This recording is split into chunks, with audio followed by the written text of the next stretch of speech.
Buenas noches con todos. Como lo dijo el compañero John Tello, mi nombre es Javier Solís. Es un gusto estar con ustedes y sin más preámbulos y para en honor al tiempo y ganar pues tiempo, procedo a compartir mi pantalla con la presentación con el tema que hoy nos compete. ¿Me confirman si están viendo mi pantalla y tal vez el audio es correcto? Sí, ingeniero, sí se ve y el audio es correcto. Ok, no está de más agradecer nuevamente la presencia de todos. En Electroprotecciones estamos esforzándonos para darles contenido de valor y uno de ellos es el tema que hoy nos compete, que es las sobretensiones transitorias, enfocados en el correcto dimensionamiento y selección, porque es un tema medianamente conocido, diría yo, o poco conocido más bien, y en virtud del tiempo, este tipo de temas, comentarles que el contenido es muy amplio, hay mucho por conocer. Normalmente son seminarios de 16, 20 horas, fácilmente para abarcar los temas que competen, pero el día de hoy tengo preparado contenido de aproximadamente 40 a 45 minutos, en el que vamos a ver una rápida descripción de cada tema, pero que nos va a dar un buen panorama de los contenidos que nos pueden ser útiles para poder dimensionar y seleccionar bien nuestros supresores de transitorios. Comienzo inmediatamente, pues para poder saber lo de los supresores transitorios, pues primero definamos qué son las sobretensiones transitorias. Las sobretensiones transitorias son la elevada y repentina elevación del voltaje de gran magnitud y de muy corta duración, ¿sí? Esos dos conceptos son básicos, es gran magnitud y muy corta duración. Son de tan corta duración que no son medibles por equipo electrónico como multímetros. O sea, un multímetro tradicional, un multímetro de campo, por más bueno que sea, no es capaz de medir o de registrar el evento transitorio, porque estamos hablando de microsegundos, ¿sí? ¿Cómo actúa un sobrevoltaje transitorio? Pues ya lo he dicho, es de muy corta duración, del orden de microsegundos y de magnitud muy alta, del orden de los kiloamperios. ¿Cuáles son las causas? Pues tengamos en cuenta que es posiblemente el problema más antiguo que viene junto con la electricidad, porque con la electricidad viene la conmutación de las cargas. El encender, apagar cargas, ya sean inductivas, resistivas, capacitivas. Entonces, el conmutar cargas genera transitorios. En el justo instante de la conmutación de las cargas, se genera transitorios. Entonces, yo diría que con el nacimiento de la electricidad, pues nació las sobretensiones transitorias. Estas son las causas más comunes: la conmutación de cargas inductivas, como lo acabo de decir, accidentes en la red, me refiero a tipo accidentes con los transformadores, y rayos es un transitorio porque es de duración de milésimas de segundos, pero que es de altísima magnitud, diría yo. Es el menos frecuente, pero es el más destructivo. Sus efectos nocivos, pues nos podríamos imaginar o ya nos habremos topado en nuestro ejercicio profesional. Equipos que funcionan de manera errónea, daños en sistemas microprocesados como tarjetas electrónicas y o PLCs, fallas en las líneas de producción, caídas de enlaces de comunicaciones, deterioro acelerado y silencioso de los elementos. Al ser un problema que ha estado siempre presente en nuestra red eléctrica y que no se logra medir con facilidad, debemos tener en cuenta que siempre está presente. Entonces, es uno de los principales motivos para fallos, aunque no lo tengamos presente o aunque no lo hayamos identificado adecuadamente. Entonces, ya comprendemos qué es el transitorio y, e insisto en que es un evento de corta magnitud, cortísima magnitud, pero cortísima duración y de muy alta magnitud. Pero ahora, ¿cómo lo evitamos? ¿Cómo disminuimos sus efectos nocivos? Pues con los supresores de transitorios, que desde el nombre nos da una guía de su función, ¿no? Los supresores de picos o supresores de transitorios. ¿Cuál es la función de los supresores de transientes? Ahí es otro término que utilizo. Pues un supresor de transitorios recorta el valor pico de la onda de voltaje, lo desvía al sistema de tierra, protegiendo la carga de sus efectos dañinos. El concepto me parece que está bien descrito ahí. Recorta el valor pico de la onda de voltaje. Eso ya lo vamos a ver un poquito más adelante. pero ya vamos teniendo en nuestra mente, pues, cuál es la función del supresor de transitorios.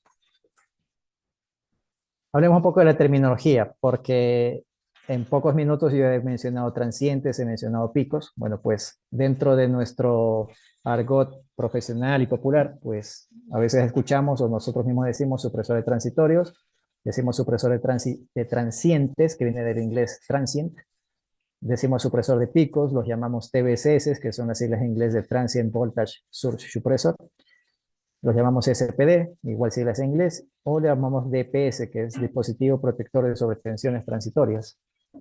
Entonces, realmente, si nos entendemos a qué nos referimos, pues da igual, pero por la norma, por la normativa actual, sugiere que lo llamemos o que nos referamos a estos dispositivos como DPS, como estamos en español, y sus siglas con la normativa actual es DPS, dispositivo protector de sobretensiones transitorias. La tecnología en la que basan su funcionamiento es la fabricación del varistor de óxido de metal, el famoso MOP, que se encarga de conducir a tierra el exceso de energía proveniente de la falla. Eso es, ya estamos hablando de cómo están constituidos, cómo es que realiza su trabajo a base de estos elementos electrónicos. Su principio de funcionamiento es una resistencia variable dependiente del voltaje, es decir, sube el voltaje y su resistencia baja.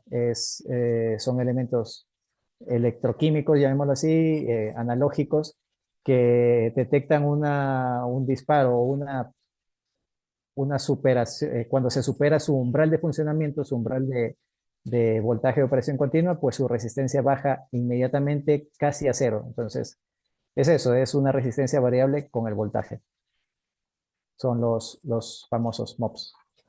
En estado estable es de alta impedancia del orden de megaohmios, es decir, similar a un circuito abierto, y en estado de conducción es una muy baja impedancia del orden de miliohmios, es decir, un cortocircuito. Es prácticamente como un interruptor abierto o cerrado, dependiendo del nivel de tensión que tenga en sus extremos.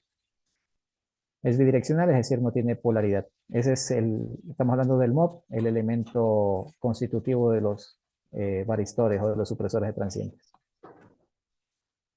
A los varistores ya los venimos utilizando desde hace décadas. Están presentes en las protecciones en la entrada de las fuentes de poder de los equipos eléctricos electrónicos. Permítanme, voy a mostrar el láser, bueno, este puntero. Aquí este elemento azul en la tarjeta que está a la izquierda inferior, este elemento azul es el varistor, ¿sí? Es un supresor de transientes. Y este elemento lo podemos ver frecuentemente y fácilmente en la gran mayoría, la gran cantidad de fuentes de los equipos eléctricos, ¿sí? Y aquí está un esquemático, un pictórico esquemático de cómo está conectado ese varistor. Este es el MOP, el metal óxido varistor, que está en paralelo a la carga. Y generalmente en serie, en una instalación serie paralelo con un fusible. Pues, ¿cuál es la función? Que cuando haya una sobretensión entre los puntos L y N, se produzca que el MOP pase a cortocircuito o casi cortocircuito del orden de los miliohms y exista una altísima conducción de tierra tal que el fusible se queme, es el elemento de sacrificio, y que proteja la carga. Esa es la secuencia de acciones que ocurre cuando viene un sobrevoltaje entre línea y neutra. Sobrevoltaje que sobrepasa los niveles, los umbrales del MOP, el MOP pasa a estado de conducción a un nivel de corriente que hace que el fusible pues se queme. Es así como durante décadas funcionan los varistores instalados en las fuentes de poder. Entonces, si ya tenemos varistores en la fuente de poder, ¿qué sentido tiene entonces la instalación de los DPS, de los mismos varistores? Pues los varistores que están en las fuentes de poder son de muy baja capacidad. Empecemos por ahí. Generalmente son varistores de 4 kiloamperios, de 6 kiloamperios. Lo podemos verificar con los datos del varistor, con la serie o con el código de elemento, y comparando con su ficha técnica. Generalmente son de 4 o 6 kiloamperios. Entonces es una capacidad muy baja. Cuando actúan es generalmente muy tarde. El ejemplo que yo pongo es, están dentro de una fuente de poder de un computador, por ejemplo. Efectivamente, si actúan o cuando actúan, protegen a la fuente, pero hacen que que el fusible se queme, como lo escribí hace un par de diapositivas, pero el resultado final es de que la PC o la computadora que estoy poniendo de ejemplo va a dejar de operar, va a dejar de trabajar. Entonces, no hay un nivel de protección, obviamente, cumple su función de haber protegido el disco duro, de haber protegido la memoria, el procesador, pero la operatividad de la máquina en sí, pues paró hasta que bueno, se proceda a la reparación de la fuente o el cambio de la fuente, ¿no? Entonces, cuando actúan generalmente es muy tarde. Sirven para picos de baja magnitud generados en la red interna, como lo dije hace unos momentos, pues se trata de varistores de baja capacidad. Insistimos en la duda en la que estamos queriendo absolver, es entonces, ¿qué sentido tiene la instalación de un DPS? Pues este diagrama lo he puesto aquí intentando explicar de que estos módulos supresores instalados en una cometida principal, en el dibujo de esa cometida trifásica, la idea es capturar el problema mucho más cerca al origen, mucho más cerca al origen, o sea, en la fuente del problema, ¿no? Antes de que llegue al equipo protegido. La idea es de que esté más cerca a la fuente del problema para que proteja al equipo protegido, a proteger. Sus varistores internos son de mucha mayor capacidad. Los de fuentes electrónicas son de 4, 6, a veces hasta de 10 kiloamperios. Pues el más pequeño de los varistores o de los supresores de transitorios tipo 2 arranca de 40 kiloamperios. ¿Sí? Entonces son de mucha mayor capacidad, fácilmente llegan hasta 100 kiloamperios, entonces son mucho más robustos. Otros elementos constitutivos, he hablado del varistor, que es el principal y el más común a nivel mundial y de muchas fábricas de su fabricación, pero también hay eh, supresores de transitorios fabricados a base de diodos de avalancha y de tubos de descarga de gas. Tienen estos dos tipos de supresores o estos dos tipos de elementos constitutivos. Generalmente son para otro tipo de supresores que cumplen básicamente la misma función, pero por su tamaño y por su capacidad de descarga son más orientados a, por ejemplo, sistemas de telecomunicaciones o red de datos. Ocupan menos espacios, pero también son menos potentes. Entonces, cada quien tiene su aplicación, cumplen básicamente la misma función, pero el más frecuente es el varistor.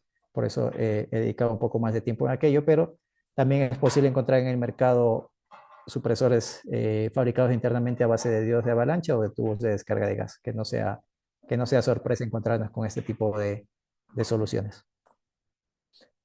Hasta ahí, no sé si hay alguna pregunta, porque he hablado de los temas de conceptos básicos de cómo está constituido, de qué es el supresor. No sé si hay alguna pregunta que pudiéramos hacer una pequeña pausa, una primera pequeña pausa para responderlo. No sé si me pueden colaborar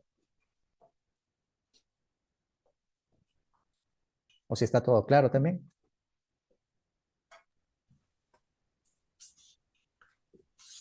No, ingeniero, por el momento está todo claro. Continuemos.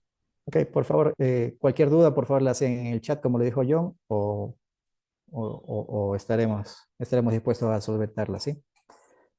Entonces vamos con una siguiente parte de cómo instalarlos eficientemente, de una forma eficiente. Este es nuevamente un esquema de cómo va instalado el supresor de transitorios. En paralelo a la carga y con un fusible, bueno, está en fusible, pero también una opción práctica es un breaker en serie al supresor. El supresor recibe en un extremo a la línea o al neutro y del otro extremo a tierra, porque como describimos al inicio, la función del supresor es derivar a tierra el exceso de energía causado por el transitorio. ¿Sí? Entonces, el otro extremo de ley tiene que ser un camino a tierra, porque es el camino natural, el camino óptimo natural para descargar los excesos de energía causados por esos fenómenos. En paralelo a la carga, aquí tenemos el equipo a ser protegido. Una anotación debe ser lo más cerca posible al tablero a proteger.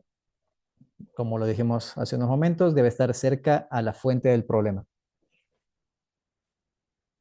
Debemos evitar curvas y reservas de cables.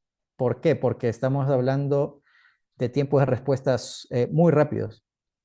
Del orden, el fenómeno es de microsegundos, pero los supresores de transitorios típicamente actúan en nanosegundos. Entonces, si bien es una práctica común por ejemplo, breakers e instalaciones eléctricas en general, dejar reservas de cable, en los supresores transitorios no debe darse eso, porque el alargar medio metro o un metro el cable, pues estamos hablando de microsegundos de tiempo de respuesta, entonces le estamos quitando efectividad a al sistema, a nuestra instalación. Debe ser lo más corto posible el cable, sin reservas. Tener en cuenta la coordinación de protecciones en baja tensión, es decir, un breaker de maniobra y protección, como está en el esquema. Bueno, en el dibujito que tenemos aquí está un fusible, pero bien puede ser un breaker. Ahora, ¿cuál sería la función del breaker? ¿Qué hace este breaker aquí? Bueno, es fusible, pero puede ser fusible o breaker. La idea es de que tengamos en cuenta que el supresor actúa cuando hay un sobrevoltaje entre sus dos terminales. Entonces, ¿qué pasa si el sobrevoltaje es sostenido? En lugar de durar microsegundos o milisegundos, dura varios segundos o minutos. El supresor va a estar en estado de conducción, va a estar circulando altas corrientes por medio del supresor. Y si es que no tenemos un breaker asociado a él, pues, y tenemos directo, lo que vamos a causar es de que salte el breaker aguas arriba, es decir, que el breaker de la instalación, vaya, de nuestra cometida principal sea el que salte. Entonces, para evitar esa para en la producción o molestias en la instalación en general, es que debe estar un breaker en serie al supresor. Punto en común, la puesta a tierra. Me adelanto a una pregunta que suelen hacerme. En los tableros de distribución secundaria, a veces se encuentra que hay el neutro, las dos fases o las tres fases, pero no tenemos la barra de tierras. ¿Qué hacemos en esos casos? La gran mayoría, por no decir todas nuestras instalaciones eléctricas, son de neutro aterrizado en la fuente, es decir, el transformador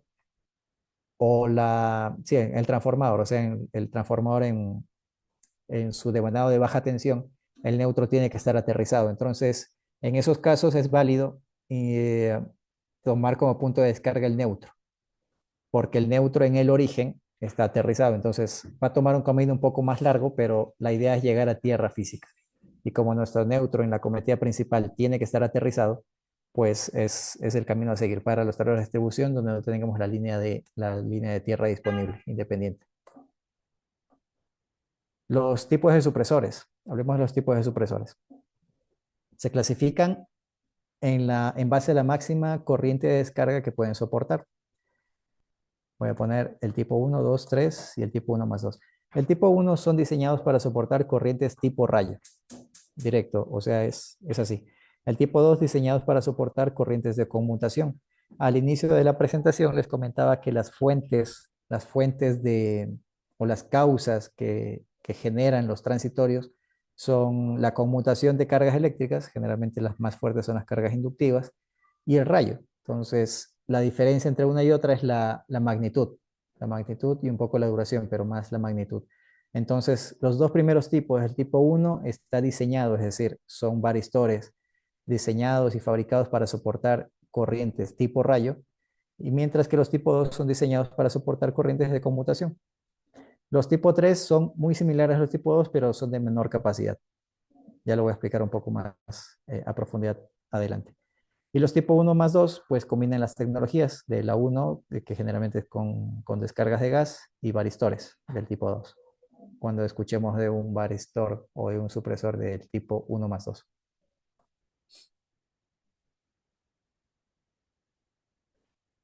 En la diapositiva que acabo de hablar del tipo 1 más 2 se refiere a a las ondas de prueba en laboratorios, la 10350 y la onda 820. En especificaciones de supresores va a ser frecuente encontrarnos con ese término y aquí lo explico.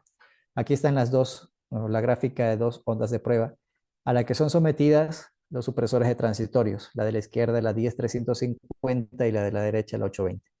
Esos números 10350 se refieren al tiempo en microsegundos, el tiempo de subida, en el tiempo en el que llega a su pico máximo la onda, y los 350 microsegundos es el tiempo de extinción al que llega hasta su 50% de capacidad.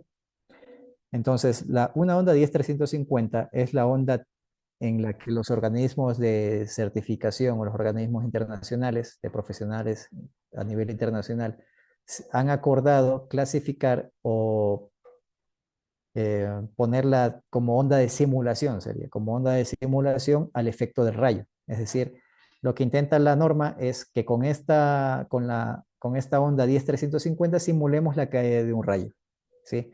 Donde hay una subida de 10 microsegundos y un tiempo de extinción de 350 microsegundos. Mientras que la onda 820 es una onda de menor duración, es una onda que tiene 8 microsegundos de subida y 20 microsegundos de extinción. La diferencia es la energía. Como ustedes saben, hablando ya un poco matemáticamente, si a esta onda aplicada le aplicamos una integral, hallamos la energía que equivale al área bajo la curva. Entonces, el área bajo la curva de la onda 10350 es muchísimo mayor al área bajo la curva 820. Entonces, esa energía, esa diferencia de energía es la que diferencia los tipo 1, tipo 2, aunque su corriente máxima sea similar e inclusive en los tipo 1 suele ser menor que los tipo 2. Y me explico un poco. En un supresor tipo 1 de 25 kiloamperios de máxima, kiloamperios en el eje Y, la superficie bajo esa curva es muchísimo mayor que en un tipo 2 de 80 kiloamperios. La energía que puede soportar un tipo 2 es mucho menor. A ver, un tipo 2 de 80 kiloamperios soporta menos energía que un tipo 1 de 25 kiloamperios. Hay unas correlaciones matemáticas entre uno y otro en el que se demuestra que la especificación de corriente máxima de un tipo 2 equivale a un décimo de la tipo 1. No sé si me explico, espero que haya quedado claro, si es que no me piden alguna aclaración, pero la idea es de que un tipo 1, aunque sea de menor corriente máxima nominal, es capaz de disipar muchísima más energía que un tipo 2 de similares características. ¿Sí?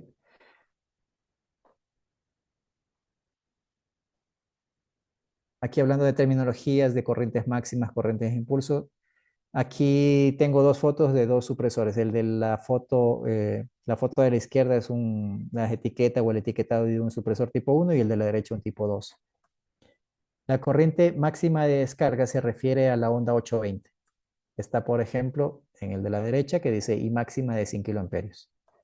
La I de impulso se refiere al valor máximo de corriente de la onda 10350, es decir, una onda tipo rayo. Y esa especificación de I de impulso solo la encontraremos en DPS de tipo 1. Está aquí, ahí donde señala el nominal de descarga. Ahí nominal, no lo señalo aquí, bueno, pero aquí estoy señalando ahorita la corriente nominal en el supresor tipo 2, que es de 50 kiloamperios en este ejemplo, y en el ejemplo de la izquierda, bueno, la foto de la izquierda es de 25 kiloamperios. ¿Cuál es el concepto de la corriente nominal de descarga? Estos supresores, los que pongo de ejemplo, están capacitados para soportar al menos 15 impulsos de hasta su corriente nominal. En este supresor de la foto de la derecha, estaría capacitado de soportar al menos 15 impulsos de 50 kiloamperios. A diferencia de la I máxima, que lo mencioné al inicio, está diseñado para soportar al menos un impulso de 100 kiloamperios. ¿Sí? El supresor de la izquierda está capacitado para soportar múltiples impulsos, 15 impulsos de 25 kiloamperios o un solo impulso de 25 kiloamperios, pero de la onda 10350. Este es un tipo 1. ¿Ok? Otro término es el voltaje de protección, que es el U sub P. Se refiere al voltaje remanente que podría dejar pasar el DPS debido a que no es un elemento ideal. Aquí tenemos tiene un U sub P o un voltaje remanente de 1.6 kilovoltios, mientras que acá tiene 1.2 kilovoltios. El detalle está de que hablamos de que estamos hablando de kiloamperios, que se traduce en kilovoltios por la relación corriente-voltaje y resistencia e impedancia pues, en nuestras instalaciones. Entonces, el voltaje remanente, y hablamos también de tiempo de respuesta hace unos momentos, que estamos hablando del orden de nanosegundos. Pero en esos nanosegundos podría ocurrir, o mejor dicho, lo que ocurre en la situación real es de que pasa cierto nivel de sobrevoltaje transitorio a nuestro equipo. Pero lo que garantiza aquí de que ese sobrevoltaje no va a superar el 1.6 kilovoltios en el supresor de la izquierda y que ese sobrevoltaje no va a superar los 1.2, es decir, 1200 voltios en el supresor de la derecha. Ese es el U sub P, el voltaje remanente. Por obvias razones, por lo que estamos conversando, mientras menor sea eh, el voltaje remanente, de mejor calidad va a ser el supresor. El U sub N es el voltaje nominal de la red. Eso lo hallamos generalmente en los datasheets de los supresores. Y el U sub C es el máximo voltaje de operación continua. Este término sí es importante. Miren, aquí tenemos, en los dos ejemplos es el mismo U sub C, el voltaje máximo de operación continua, que es de 150 voltios. ¿Qué quiere decir 150 voltios? Que si lo instalamos en una red en el que el voltaje de fase neutro es 120 voltios nominales o 127 voltios nominales, está bien, porque estos supresores no van a actuar hasta que se supere el umbral, podemos darle ese término de umbral de funcionamiento, el umbral de 150 voltios. En una red de 127, en el instante que se supere el umbral de 150 voltios, ahí va a comenzar a actuar el supresor. Ahí va a entrar en estado de conducción. Ahí se va a volver un cortocircuito, un circuito cerrado. Ese es el U sub C. Hablemos ahora de cómo se debería dimensionar o cómo dimensiona, cómo sugiere la norma dimensionar los supresores para instalaciones que cuentan protección contra rayos, es decir, para rayos. Este es el ejemplo, un diagrama, un dibujo de una instalación con pararrayos. Y según la norma IEC, el ejercicio el dimensionamiento en estos casos es de la siguiente forma. Primero, suponemos que el rayo es de una magnitud. Estadísticamente se estima que el 95% de los rayos es de 100 kiloamperios o menos. ¿Sí? El 95% de los rayos es de 100 kiloamperios o menos. Entonces, para este ejemplo, para este diagrama, se está poniendo un rayo de 100 kiloamperios.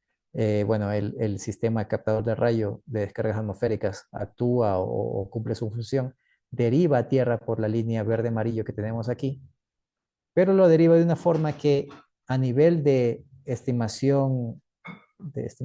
ingeniería, llamémoslo así, se estima que la mitad se va a derivar efectivamente a tierra, pero la otra mitad se puede inducir o se podría inducir por las líneas eléctricas internas, ¿sí? Es decir, dice, si el rayo es de 100 kiloamperios, la mitad se podría inducir a tierra y la mitad podría retornar a las líneas eléctricas o haber una inducción de descarga por medio de las líneas eléctricas. Entonces, si es 50 kiloamperios en una instalación con tres fases en neutro, esos 50 kiloamperios se podrían eh, dividir en las cuatro líneas, en las tres fases más neutros, dando como resultado que en las cuatro líneas puede haber una inducción de 12.5 kiloamperios. Entonces, ¿qué me dice este ejercicio de estimación que hace la norma de estimación matemática, digamos? Entonces, concluyen en la siguiente recomendación, que para protegernos contra el impacto indirecto del 95% de los rayos, debemos instalar un DPS tipo 1, es decir, de la onda 10350, de una capacidad de descarga de 12.5 kiloamperios. Esa es la conclusión de la norma, lo que acabo de escribir. Y un poco más allá, también la norma dice, entonces, para proteger, asimismo, para protegernos contra el 97% de los rayos, debemos instalar un DPS tipo 1 de la onda 10350, pero de capacidad de 25 kiloamperios. Espero se entienda, si no, por favor nos hacen sus preguntas. ¿Qué dice esta segunda parte de la norma o la segunda parte de la recomendación?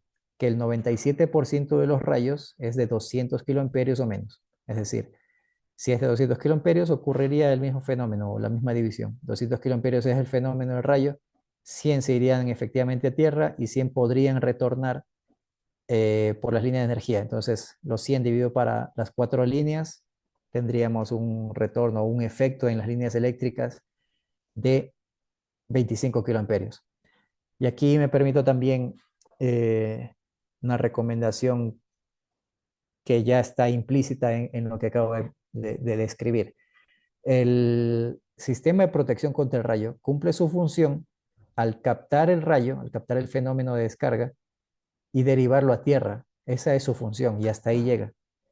Y si no ponemos un supresor de transitorios en los tableros de acometida de esa instalación, no estamos protegiendo o estamos dejando desprotegido a los equipos eléctricos y electrónicos que se encuentran en nuestra instalación. La función de un sistema para rayos es proteger a la edificación y a las personas. Esa es la función. Eh, Muchas veces confundimos, no confundimos, nos olvidamos de que esa es la función principal y casi que única del pararrayos, proteger al edificio y a las personas. No puede, no está en capacidad, no está diseñado ni fue pensado para proteger al equipo eléctrico. Varias veces me dicen el cliente o estamos interesados nosotros en poner pararrayos porque hubo una tormenta eléctrica y se nos quemaron los equipos, hablemos, los routers, los comunicadores, nuestros servidores o lo que se le haya quemado. Pero ese no es el camino. El camino no es el pararrayo. El pararrayo cumplirá su función de derivar el rayo a tierra protegiendo a la estructura y a las personas. Para proteger al equipo eléctrico electrónico son los supresores transitorios. ¿Sí? Van de la mano. Las dos cosas son complementarias y sí o sí deberían ir instaladas, ¿sí? En esos casos. Entonces, ya lo he dicho o lo he dicho implícitamente, pero ahora describamos cuál es la recomendación de cómo debemos dimensionar los TVSS. Para poder llegar a ciertas conclusiones, debemos realizarnos, o la recomendación es preguntarnos lo siguiente. Una, ¿la instalación cuenta con pararrayos? ¿Sí o no? ¿Tiene o no tiene pararrayos? ¿El riesgo de impacto de rayo es alta? Hay estadísticas, hay varias páginas. Luego se les puede, con esta presentación que a los asistentes les podemos hacer llegar, eh, hay hay varias páginas de acceso gratuito y libre que tienen estadísticas del nivel seráunico en distintas ciudades y países. Entonces, debemos preocuparnos qué tan riesgoso es mi instalación o mi ciudad. También debemos preguntarnos si el tablero de acometida es de acometida principal o es secundario. Si los equipos a proteger son de operación crítica, es decir, si sus paralizaciones serían costosas. Si tengo muchas cargas inductivas en las inmediaciones, es decir, si yo mismo soy generador de transitorios, ¿la reparación del equipo que deseo proteger sería costosa? Entonces, si respondemos esas preguntas y muchas de esas son un sí, es muy riesgo, hay mucho riesgo y es costoso y es oneroso y es mucho problema si es que se me llega a dañar, pues hay recomendaciones que son las siguientes. Un supresor de transitorios de tipo 1, ya sea de 12.5 o 25 kiloamperios para instalaciones con pararrayos o con alto índice de impacto de rayos. No hay una regla exacta o una fórmula matemática como hay cálculo de cargas o para estimar potencias. No, aquí es el nivel de protección que le querramos brindar a nuestra instalación. Por eso aquí se deja la puerta abierta, si lo queremos decir. Podemos elegir 12.5 o 25. Entonces, ¿cuál elijo? Depende. ¿Quiero protegerme contra el 95% de los rayos o contra el 97% de los rayos? Entonces, por ahí va el razonamiento que debemos ir tomando al momento de seleccionar un DPS. ¿Qué nivel de protección le quiero brindar a este data center, a este edificio, a esta casa? El nivel de protección que yo le quiera dar. Otra recomendación es supresores transitorios de 100 kiloamperios para tableros principales o secundarios si es que tienen cargas delicadas. Supresores transitorios de 80 kiloamperios para tableros secundarios sin cargas críticas. Y supresores de transitorios de 40 kiloamperios para tableros secundarios que ya estén protegidos aguas arriba por otros supresores y que no tengan cargas críticas. Espero se entienda, pero lo explico un poquito más allá. Supresores tipo 1 si es que la instalación tiene pararrayos, ya sea de 12.5 o de 25 kiloamperios. supresor de transitorios tipo 2 de 100 kiloamperios para la cometida principal, supresor de 80 kiloamperios para tableros secundarios que no tengan cargas críticas, y de 40 kiloamperios si es que ya puse aguas arriba, es decir, ya puse en la cometida principal uno de 100 kiloamperios, por ejemplo, y tengo cargas críticas en mi data center, entonces pongo el de 100 kiloamperios para la cometida del edificio más aguas abajo, instalo un supresor de transistores de 40 kiloamperios en el tablero de distribución secundaria de mi data center o de mi equipo de imágenes. Entonces, en esos casos, el de 40 kiloamperios.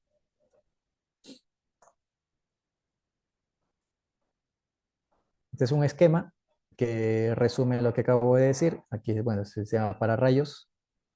En el tablero de acometida principal poner un supresor tipo 1. En un tablero de acometida secundario o de subdistribución, uno de tipo 2. Existen los de tipo 3 que son muy similares a los de tipo 2, pero de menor capacidad para cargas aguas abajo, que ya estén protegidas aguas arriba por supresores de mayor capacidad. Esa es la recomendación. Además de los supresores, existen opcionales. Esto, los que voy a mencionar, ni ayudan ni disminuyen la efectividad de los supresores. Son equipos que sirven para la operación o seguimiento del sistema, pues, ¿no? Contadores de eventos, es decir, llevar un registro de cuántos eventos han ocurrido en el mes o en el año en mi instalación. Tener una idea de cuánto está trabajando el supresor. En la foto tenemos, este blanco lleva un conteo simple, digamos, son 4 dígitos, contará hasta 9.999 eventos, y el negro de aquí, el de color negro, hará el mismo conteo, pero con registro de fecha y hora. Entonces sabremos cuándo ocurrió el transitorio. Entonces son opcionales. Aquí está el diagrama de cómo se instalan. Viene con un sensor o con un toroide, un sensor tipo toroide por el que se hace circular o por el que se pasa la línea que va a tierra, y los terminales que van a la instalación pasando por el fusible breaker a las fases, ¿no? El contador de eventos a la derecha. Supresor compactos, los hay en el mercado en varias marcas.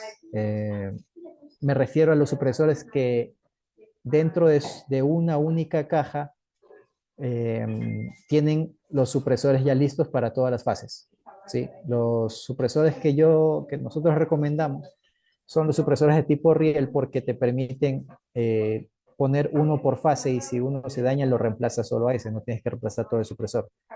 Pero los subcompactos también existen con la desventaja de que te avisen de que se dañó una fase y si la quieres reemplazar, tienes que reemplazar todo el supresor. En electroprotecciones, lo que les damos el servicio en un solo empaquetamiento, un enclosure metálico, pues incluimos los varios supresores que necesiten, más un contador de eventos y con el cable listo para instalar. O sea, ahorra mucho tiempo en instalación y ya viene con todos los accesorios y materiales para instalar. Entonces es una opción a tener en cuenta. Dicho esto, quiero hablar un poco de qué deberíamos buscar en la calidad del supresor.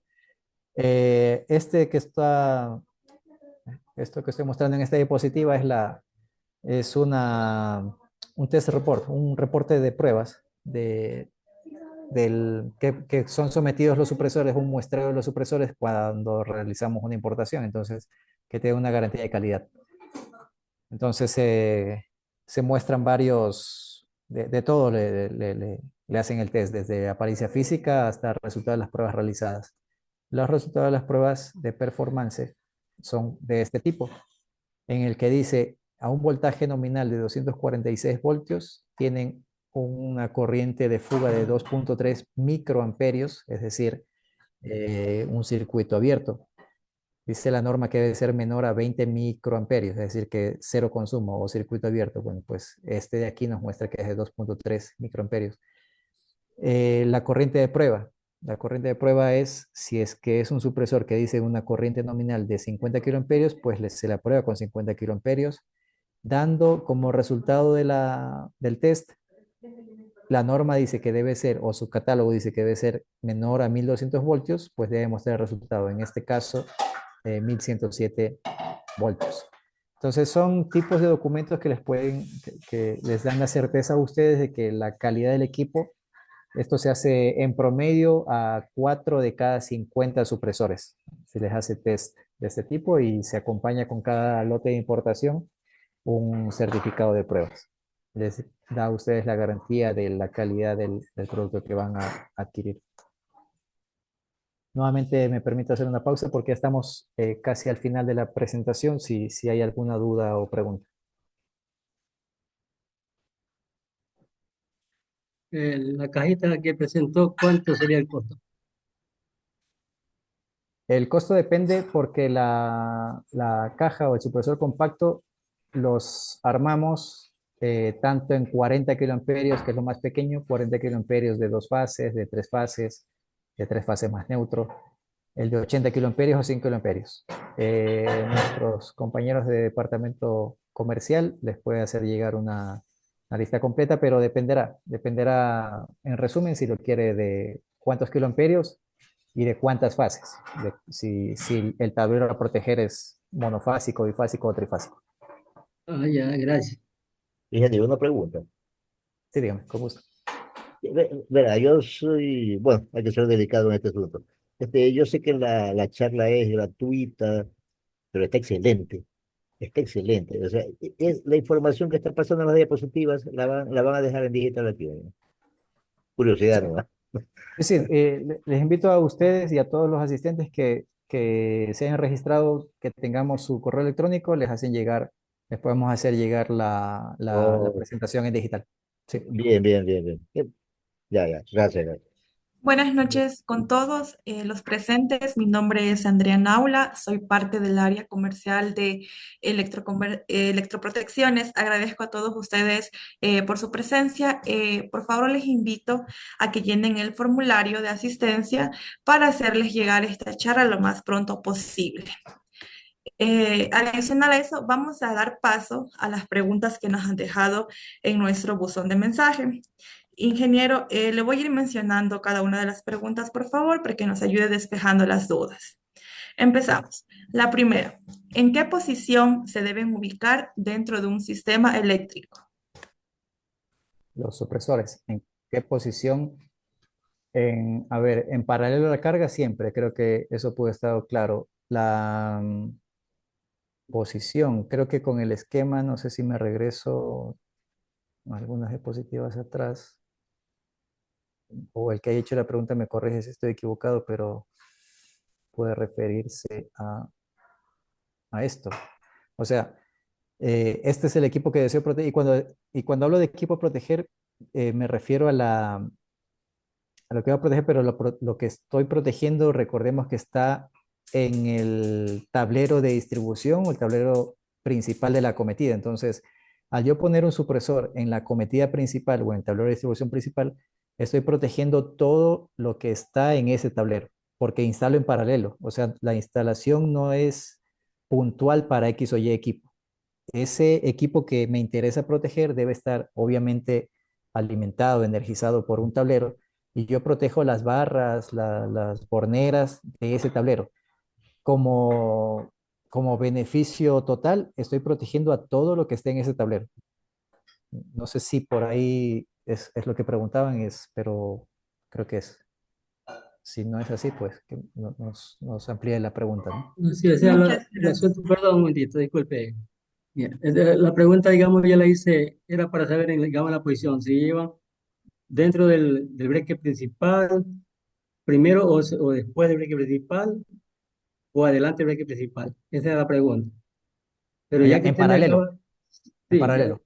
ya, pero ya que usted me acaba de decir que primeramente tiene que ir, digamos, ya de acuerdo, digamos, al equipo que se va a proteger y él trabaja bajo el breque que está trabajando primero, como dice aquí el fusible, la imagen que está presentando. Ya la había Ujú. entendido y esa parte ya, ya. Gracias, Ok. Miguel. Sí, solo para dejar bien claro, aquí no está en el dibujo, déjame ver si me tomo. A ver si. No, bueno, aquí donde estoy poniendo el puntero es Sí, donde debería estar el breaker principal. sí, Este fusible o breaker no reemplaza el breaker principal. Acá debería ser el breaker principal y este ya. fusible o breaker es solo para el supresor. Ajá, Ah, ya le estoy. sí, Gracias. Ingeniero, una pregunta. sí, diga. Hola, ya, estas cuestiones siempre deben colocarse entre el breaker principal apa- y antes de las cargas, antes de las cargas. O En sea, paralelo. en las barras, el primer breaker que debe conectarse es el de aquí. Sí, disculpen, aquí ahorita estoy dibujando y así el ratón no me ayuda mucho con el pulso, pero digamos que aquí estoy dibujando el breaker, ¿no? Este es el breaker que ya está en su instalación, el que dibujé en Ya, rojo. ¿Ya? El breaker alimenta en serie al que está aquí a la derecha, el que dice equipo a proteger. Y esto. Entonces va en paralelo a la carga. Déjenme ver, creo que una diapositiva es un poco más clara. Aquí sería. esta, Esto. esta, Este es esta, más claro. Este es más claro. esta. Ah, el de la izquierda es nuestro breaker principal. Este alimenta a aguas abajo a todo lo que ya está cableado. O sea, ya está cableado esto. Ya, entonces Toda sí, esta línea aquí está cableada. definitivamente es Lo que a tiene que continuación coger, del breaker principal, sí. exacto, Sí. estas son las barras de cobre, llamémoslo así, un tablero grande. Estas son las barras Así de es. cobre. Nos jalamos de cada barra para cada breaker. Y el otro extremo perdón, para cada supresor. Y el otro extremo de cada supresor van puenteados y todos tienen que ir a tierra. Este me explica mejor. Creo que con este puede estar más claro. Listo, muchas gracias. Ahora demos paso a la pregunta del ingeniero Oscar Sánchez, que adicional nos está levantando la mano. No sé si tenga alguna duda adicional. Bueno, entonces continuemos con la Bueno, pregunta. buenas noches, ingeniero. Sí, tengo una pregunta. Nos estaba explicando acerca del voltaje de umbral. ¿Ese es el máximo voltaje monofásico al cual llegaría a proteger ya, o desde ahí empezaría a proteger el equipo como tal? Y en el caso de que sea bifásico con un supresor a 220, Ya. quizá hay más alto o hay menor a ese voltaje de umbral para que el equipo ya actúe y proteja. Sí, hay varios Esa es una, modelos. esa Sí, es una dígame. pregunta, Sígame Inge. más. Ajá. Otra quería ser puntual en el tema de la ubicación, de acuerdo a al tipo de supresor. Tenemos tableros eléctricos grandes y tableros de medidores. Si yo quisiera es proteger antes de los medidores o quisiera proteger después de los medidores, esto me da un consumo, no sé, mínimo para que el medidor me marque como consumo de un equipo de supresión, tanto el supresor como también el contador. Eso. Ya. Eh, pues bien, a ver, el consumo de los supresores, como les dije, son una resistencia variable del voltaje, que normalmente, es decir, en estado estable, funciona como un circuito abierto. No es un circuito abierto total, o sea, porque no es un interruptor. Estamos hablando de un circuito abierto que consume típicamente microamperios. Bueno, microamperios.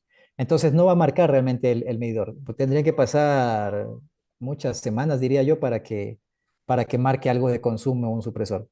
O sea, son del orden de... La impedancia es de megaohmios. Entonces, la corriente que circula normalmente por un supresor en estado estable es microamperios. O sea, digamos, no consumen nada. Solo consumen durante instantes, porque recordemos que son diseñados para actuar durante microsegundos. Entonces, solo consumen en y no es que consumen, sino que realizan su función de conducir a tierra ese exceso de energía. Respecto al umbral, sí hay de distintos modelos. Obviamente, puse de ejemplo los supresores que son para nuestro voltaje más común, que es el monofásico 120 o 127 voltios.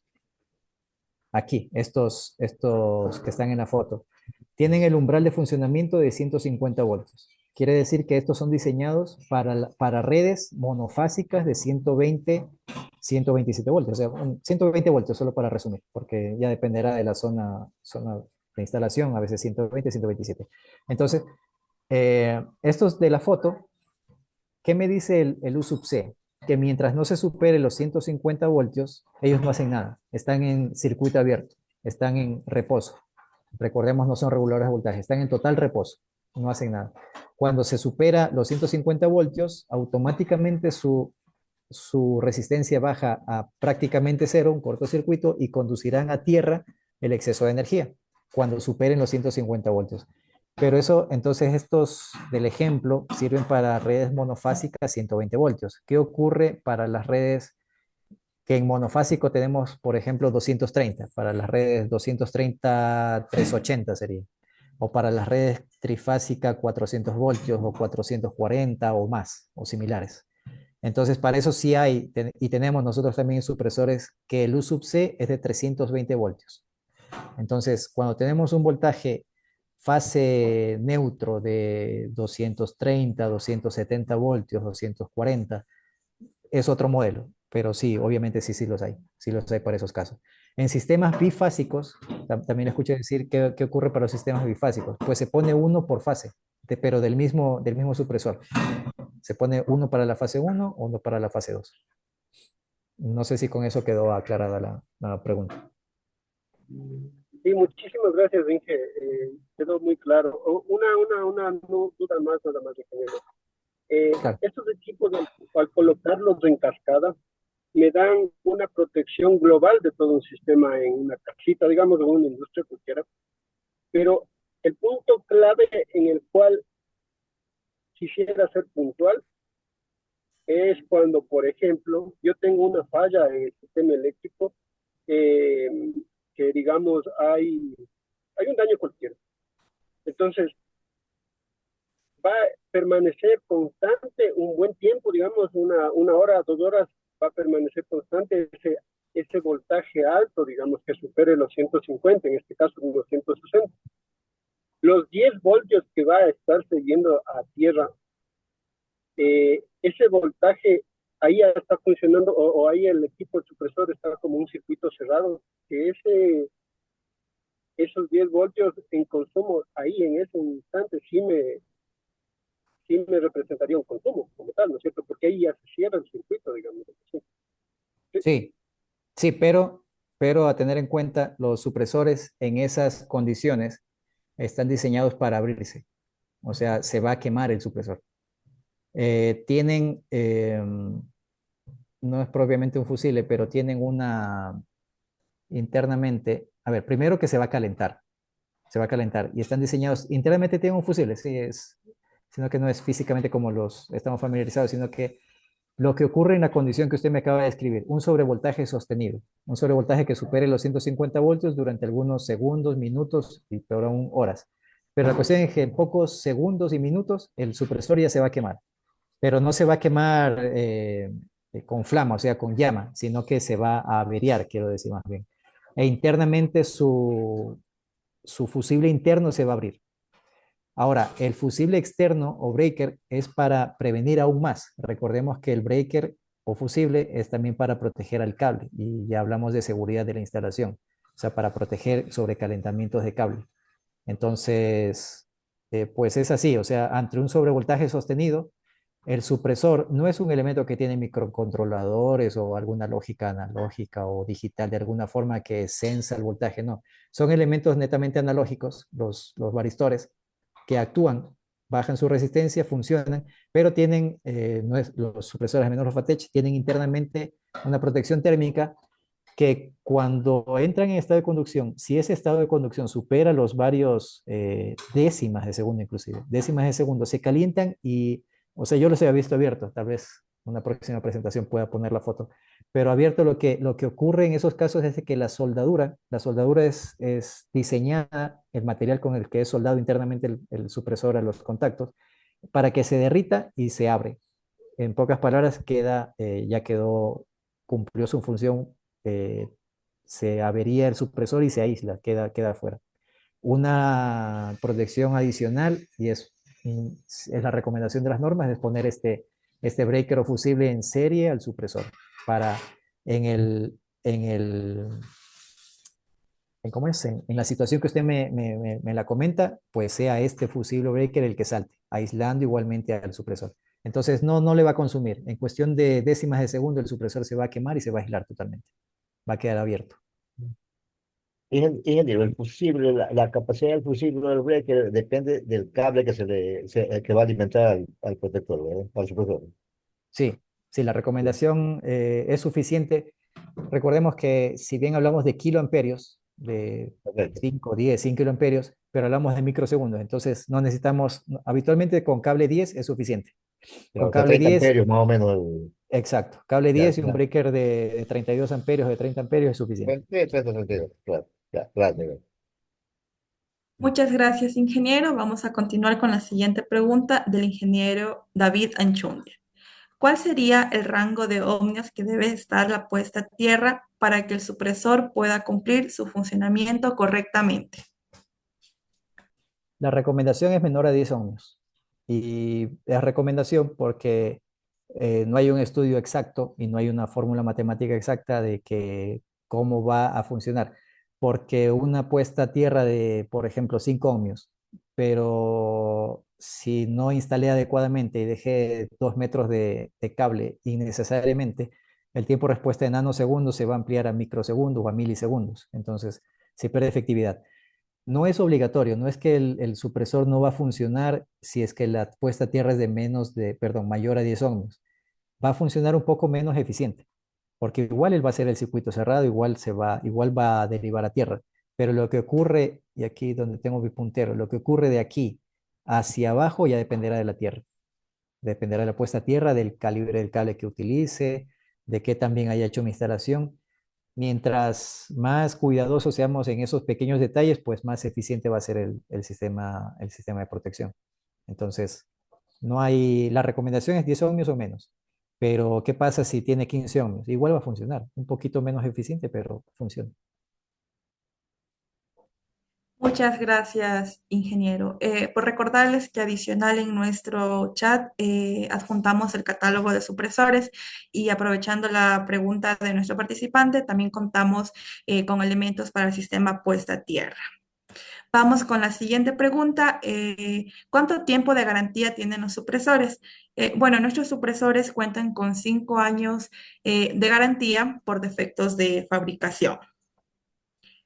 Ya, continuemos. Gracias, ingeniero Paul López. Tratamos de cada día buscar temas innovadores para ustedes y solventar inquietudes. Bueno, continuemos con la pregunta del ingeniero Edwin Gavidia. ¿Usan varistores los supresores? ¿Y qué tipo de regímenes de tierra o neutros se usa para instalar los supresores o no es necesario? Sí, yo diría el 80 o 90% de los supresores a nivel mundial es a base de varistores. Lo que cambia es, hay varistores chiquitos, medianos, grandes, de gran capacidad.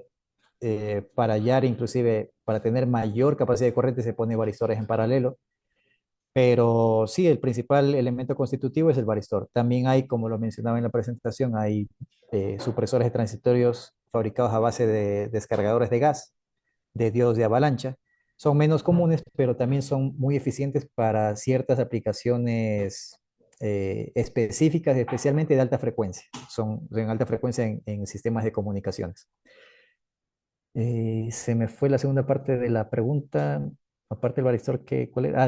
Los regímenes de tierra. Pues para todos, porque sirve para todos. Lo único que debemos tener en cuenta es cuál es el voltaje que habrá entre la línea que voy a proteger y la tierra. Por ejemplo, a veces me preguntan en un sistema trifásico delta donde no tengo neutro. Entonces no sé exactamente cuánto, no tengo una referencia fase de neutro. Lo que debemos saber es qué voltaje hay, qué nivel de voltaje hay entre la fase que voy a proteger y la tierra.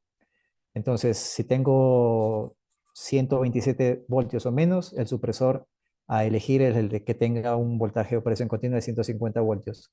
Si tengo un sistema donde la línea que voy a proteger respecto a tierra o en referencia a tierra tengo 230 voltios, ahí nuestra recomendación sería el supresor que tiene el umbral de funcionamiento de 320 voltios. Y así, en todo sistema, en todo régimen eléctrico de tierra, se aplica el mismo principio. La pregunta es, ¿cuál es la diferencia potencial entre la línea que voy a proteger y la tierra?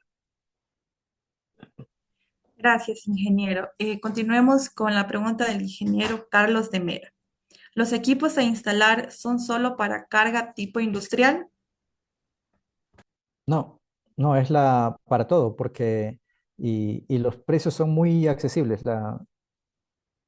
Por ejemplo, en una casa, yo recomendaría poner dos supresores de 80 kiloamperios en el medidor, para para las casas que tengan dos fases. Con dos supresores que cada uno está, no me sé de memoria, ahí están los compañeros de comercial, pero estarán en los 60 o entre 60 y 70 dólares. Con dos supresores sumarán 140 más súmele el breaker o caja, qué sé yo. Con menos de 200 dólares estaremos protegiendo a toda la casa porque estamos a nivel de tablero instalando y estaremos protegiendo a toda la casa, a toda la instalación contra picos de hasta 80 kiloamperios. Entonces, vale mucho la pena poner no solo en industrial, sino en comercial, en residencial. Los presupuestos no se suben mucho, no se suben mucho y el nivel de protección es alto, es muy bueno para picos de transitorios. Continuemos. Bueno, no sé si se encuentra presente el ingeniero Carlos, quizás nos quiera dar mayor detalle de su pregunta, pero con todo, le leo, Inge. Estamos armando un tablero principal, uno de distribución, uno es del edificio, otro es de los data centers. Realicé unas mallas de aterrizaje independientes. ¿Estará bien o tengo que equipotencializarlas y los supresores podrían instalarlos en cada tablero? No sé si se encuentra presente el ingeniero Carlos para que pueda acotar algún otro detalle a su consulta.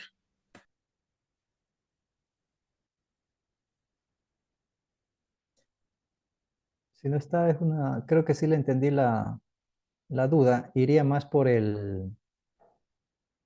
a ver, las tierras sí también es un tema bien amplio, pero desde hace ya varios años el acuerdo, digamos, ya los distintos niveles, distintas organizaciones profesionales estamos de acuerdo en que las tierras se deben equipotencializar todas. Las diseñamos y se construyen generalmente por separado, o sea, hacemos una puesta a tierra para el transformador, otra puesta a tierra para el data center, otra para el pararrayos y así, otra para el data center, por ejemplo. Pero obviamente llegan a piso y a nivel de piso deben estar equipotencializadas. Entonces, haciendo una gran malla de tierra, una única puesta a tierra general abajo. Se las diseña y se las construye generalmente abajo, perdón, independiente, pero se las equipotencializa. Entonces, los supresores de transitorios, como ya lo he dicho, utilizan esa puesta a tierra a- para llevar, y valga mucho la redundancia, a tierra justamente esos corrientes de falla o esos voltajes de falla. Recordemos, y ahí el concepto es, muchas veces nos esforzamos mucho, nos especializamos, ponemos materiales, hay mucha inversión en la puesta a tierra, hay mucha preocupación por la puesta a tierra, que quiero mi puesta a tierra de menos de 5 ohmios, de 2 ohmios, de 1 ohmio. Los equipos, algunos proveedores médicos piden 1 ohmio, 2 ohmios, telecomunicaciones 5 ohmios y así. Entonces se preocupa mucho de la tierra. Pero la tierra son varillas, son electrodos enterrados en el suelo que sale un cable y debemos recordar o debemos preocuparnos de cómo le damos el uso a esa tierra. Esta tierra, aparte tenemos que hacer llegar a estos puntos a todas las chasis, masas, a todo lo que querramos, a los puntos de falla. Pero Tenemos la aquí en Valle de Ecuadoriana. los, los Ya está supresores de en Perú y transitorios, los supresores de transitorios le dan sentido y le dan sentido y le dan uso a la puesta a tierra. Si no ponemos supresores de transitorios, estamos desperdiciando esa puesta a tierra en que nos esmeramos en hacerla de excelente calidad. Entonces, eso es, el supresor de transitorios le da un camino físico al fenómeno de daño, al fenómeno de falla, le da un camino físico para que vaya a tierra. Aquella tierra que nos esforzamos tanto en hacerla lo mejor posible, pues con el supresor de transitorio, pues le damos uso. Esa es la función. Muchas gracias. Continuemos con la siguiente pregunta. Con respecto al fusible o breaker que se encuentra aguas arriba del supresor, ¿con qué criterio se dimensiona? La recomendación es proteger al cable que va, el breaker fusible protege el cable. Su función es cortar el flujo de corriente cuando haya riesgo de calentamiento de ese cable. Entonces, la recomendación para supresores es de cable número 10 hasta cable 10 y un breaker de 32 amperios. Entonces, y esa es su función, no hay, no es no, muy, no va mucho más allá la explicación. Es un breaker de 32, perdón, cable número 10. También se puede hacer con cable 12. Si se pone cable 12, pues es menor la capacidad de corriente, el breaker debería ser de 20 amperios. Porque no hay riesgo, la idea es equilibrar. No se debería poner un cable tan grueso, no hay mayor sentido en eso porque estamos hablando de microsegundos y de muy corta duración de los fenómenos. Entonces no se necesita cable muy grueso que aguante altas temperaturas. Es suficiente con esos cables que les comento. Muchas gracias, ingeniero. Continuamos con la pregunta del ingeniero David Rodríguez. En una red trifásica de 360 voltios línea a línea y 220 línea neutro, ¿qué UC de supresor tipo 3 se recomendaría utilizar? La tensión UC se debe adquirir en función a la tensión entre entre fase y neutro o fase y tierra. Entre fase y tierra. Entre fase y tierra por defecto, pero generalmente, como el voltaje en nuestro país, generalmente el neutro tierra es cero o casi cero, entonces a veces lo confundimos con lo mismo, pero el concepto es el voltaje fase tierra. Entonces, un voltaje 220-380, el voltaje entre cada fase y tierra es 220. Entonces, debe ser un supresor que tenga un MCOV, el umbral de funcionamiento, o el máximo voltaje de operación continua de al menos 270 voltios, porque el voltaje nominal es 220. Entonces, se considera un transitorio cuando se supera 1.35 veces su nominal. Entonces, en sistemas que menciona o que describe el ingeniero, 220-380 debería ser un supresor de 270 voltios el umbral de funcionamiento, conectado entre cada fase y la tierra. Muchas gracias. Bueno, les recalco que igual en la bandeja de mensajes dejamos nuestro link para que nos contacten en caso de que requieran más atención en lo que es el área comercial. Continuemos. El ingeniero Álvaro Alvarado nos consulta. ¿El supresor de neutro es el mismo de los que están en las fases? Sí, es el mismo. Puede ser el mismo. También hay fabricantes que los hacen a base de descarga de gas a los que van entre neutro y tierra, porque hacen una instalación un poco distinta, que eso no lo tengo, o sea, se me haría difícil ahorita ponerlo en esquema, pero nosotros recomendamos el mismo para neutro-tierra, porque el principio de funcionamiento es el mismo. O sea, cuando se eleva el voltaje, pues que actúe y proteja el neutro. Fallas en el neutro o conmutaciones o corrientes de conmutación en el neutro son mucho menos frecuentes, son más raras. Entonces, no hay mayor sentido o sea, no es, no es imprescindible proteger al neutro, que es recomendable, sí.